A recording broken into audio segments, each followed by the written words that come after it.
ভাৰতবৰ্ষৰ তিনিখন পবিত্ৰ নদী হ'ল গংগা, যমুনা, সৰস্বতী।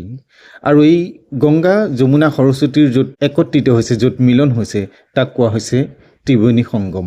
ভাৰতবৰ্ষৰ উত্তৰ প্ৰদেশ ৰাজ্যৰ প্ৰয়াগ নামৰ স্থানত এই ত্ৰিবেণী সংগম দেখিবলৈ পোৱা যায়, য'ত নেকি সৃষ্টিকৰ্তা ব্ৰহ্মাই নিজে আৱিৰ্ভাৱ হৈ যজ্ঞ কৰিছিল।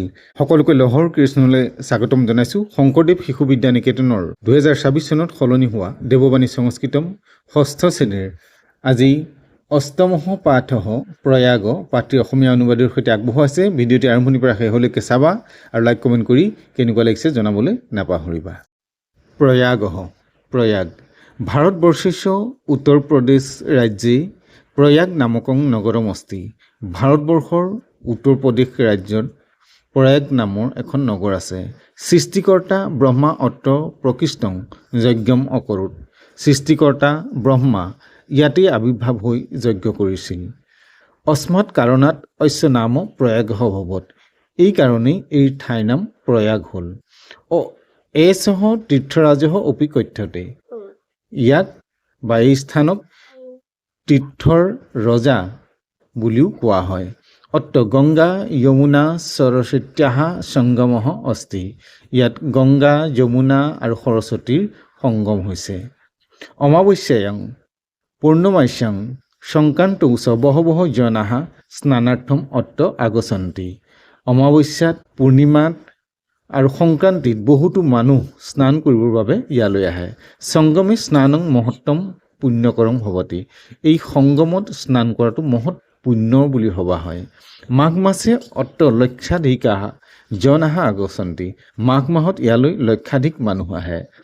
মাস পৰ্যন্তম অত্ৰ নিবাসং কৃত্বা তে কল্পবাসং কুৰ্বন্তি। মাহ পৰ্যন্ত ইয়াত বাস কৰিবলৈ তেওঁলোকে কল্পবাস কৰে। প্ৰতিদিনং সায়ংকালে কথায়াঃ শ্ৰৱণং কৃত্বা তে আত্মানং ধন্যং কুৰ্বন্তি। প্ৰতিদিনে সন্ধ্যা সময়ত তেওঁলোকে কথায়াঃ অৰ্থাৎ কাহিনী শ্ৰৱণ কৰি পেলাই নিজৰ আত্মাক ধন্য কৰে। ভাৰদ্বাজৰ ঋষি আশ্ৰমঃ অত্ৰৈব অস্তি।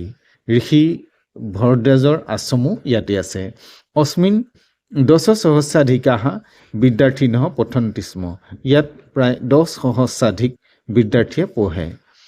বন গমন সময়ে শ্ৰীৰামঃ সীতয়া লক্ষ্মণেন সহ অত্ৰ আগত্য কুত্ৰ ময়া বস্তব্যম ইতি প্ৰশ্নম ভাৰদ্বাজং ঋষিং পৃষ্ঠৱান। বনলৈ যোৱাৰ সময়ত শ্ৰীৰামচন্দ্ৰই সীতাৰ লক্ষ্মণৰ লগত ইয়ালৈ আহি আমি ক'ত বাস কৰিম এই প্ৰশ্ন ভৰদ্বাজ ঋষিক সুধিছিল। সহ অৱদত তেওঁ কৈছিল চিত্ৰকূটম এব তম নিবাসহ যোগ্য অস্তি। চিত্ৰকূট তোমালোকৰ বাবে নিবাসৰ যোগ্য। ঋষে আদেশং মত্ত্বা শ্ৰীৰামঃ সীতয়া লক্ষ্মণেন সহ চিত্ৰকূটম অগচ্ছত। ঋষিৰ আদেশ অনুসৰি শ্ৰীৰাম, সীতা আৰু লক্ষ্মণ চিত্ৰকূটলৈ যায়। অত্ৰ সংগমস্য নিকটে এব একং বিশালং দৃঢ় চ দুৰ্গম অস্তি। ইয়াত সংগমৰ কাষতেই অৰ্থাৎ ত্ৰিবেণী সংগমৰ কাষতে এক বিশাল আৰু দৃঢ় দুৰ্গ আছে। প্ৰিয়দৰ্শী সম্ৰাট অশোকস্য কৌশাম্বী শিলালেখঃ অস্মিন দুৰ্গে এব সুৰক্ষিত অস্তি। প্ৰিয়দৰ্শী সম্ৰাট অশোকৰ শিলাখণ্ড এই দুৰ্গতে সুৰক্ষিত হৈ আছে। ইদম নগৰং ভাৰতস্য স্বতন্ত্ৰতা আন্দোলনস্য প্ৰাণকেন্দ্ৰম অস্তি। এই স্থান বা এই নগৰ ভাৰতবৰ্ষৰ স্বাধীনতা আন্দোলনৰ প্ৰাণকেন্দ্ৰ আছিল। ৰাষ্ট্ৰভাষা হিন্দী প্ৰচাৰে সংলগ্নং হিন্দী সাহিত্য সন্মিলনম অত্ৰ স্থিতম অত্ৰৈব চ ভাৰদ্বাজস্য প্ৰাচীন গুৰুকুলস্য নবীন ৰূপমিব প্ৰয়াগঃ বিশ্ববিদ্যালয়ঃ শোভতে। ৰাষ্ট্ৰভাষা হিন্দীৰ প্ৰচাৰ সন্মিলন, হিন্দী সাহিত্য সন্মিলন ইয়াতে আছে আৰু ইয়াতেই ভৰদ্বাজ ঋষিৰ প্ৰাচীন গুৰুকুলৰ নতুন ৰূপ প্ৰয়াগ বিশ্ববিদ্যালয়ে শোভাবৰ্ধন কৰিছে। উচ্চ ন্যায়ালয়ঃ অপি অস্য নগৰস্য প্ৰতিষ্ঠাং বৰ্ধয়তি। উচ্চ ন্যায়ালয়েও এই নগৰৰ সৌন্দৰ্য বৃদ্ধি কৰিছে। আনন্দ ভৱনং তু জৱাহৰলাল মহোদয়স্য ক্ৰীড়াস্থলী কৰ্মভূমিস্য। আনন্দ ভৱন জৱাহৰলাল মহোদয়ৰ ক্ৰীড়াক্ষেত্ৰ কৰ্মভূমি ইয়াতেই। হিন্দী ভাষয়া কাব্য ৰচনায়াং সংলগ্ন নিৰলা মহোদয় অপি প্ৰয়াগে এব ন্যবস্যত।